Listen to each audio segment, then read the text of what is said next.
Spain's Marc Cucurella was seen speaking to Messi while covering his mouth with his hand. That detail matters more than you might think.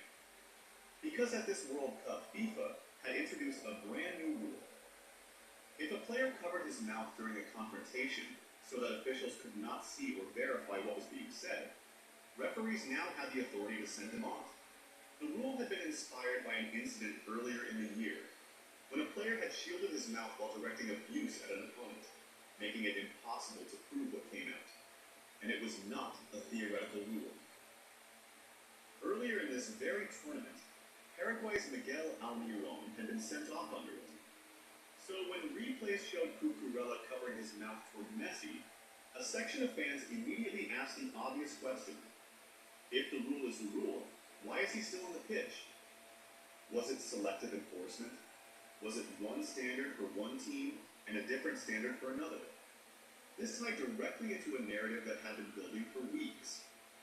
Some supporters had spent the entire tournament accusing officials of giving Argentina favorable treatment on their run to the final.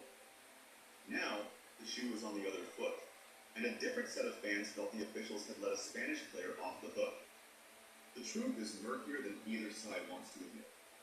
But the argument raged online long after the final whistle.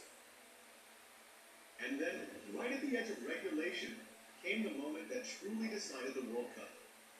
Argentina were still in it, still 0-0, still one Messi moment away from dragging this to penalties, where they had made a career out of breaking hearts.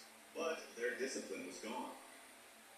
And their best midfielder was about to hand Spain the advantage they had been hunting all night. Enzo Fernandez had already been walking a tightrope. In the 82nd minute, he had picked up a yellow card by most accounts for protesting a non-call, furious that a challenge by Spain had gone unpunished. One booking, one warning, and a smart player in a World Cup final protects that card with his life. Enzo did not. Deep into stoppage time, with the clock about to hit 93 minutes, Argentina launched one more attack. It broke down. Spain sprang forward. A long ball was played over the top, and Spanish defender Pau Cubarsí got to it first to clear the danger. But as Cubarsí stretched to reach it, Enzo Fernandez came flying in, late and out of control, and barreled straight through him. The teenager was sent flipping through the air. It was reckless, it was needless, and it was, in the eyes of nearly everyone watching, a clear and obvious foul. Slovenian referee Slavko Vincic did not hesitate. Yellow card, which meant a second yellow, which meant red.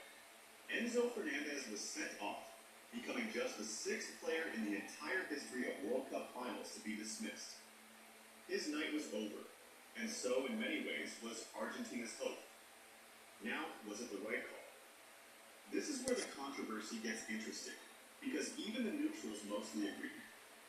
A former World Cup final referee working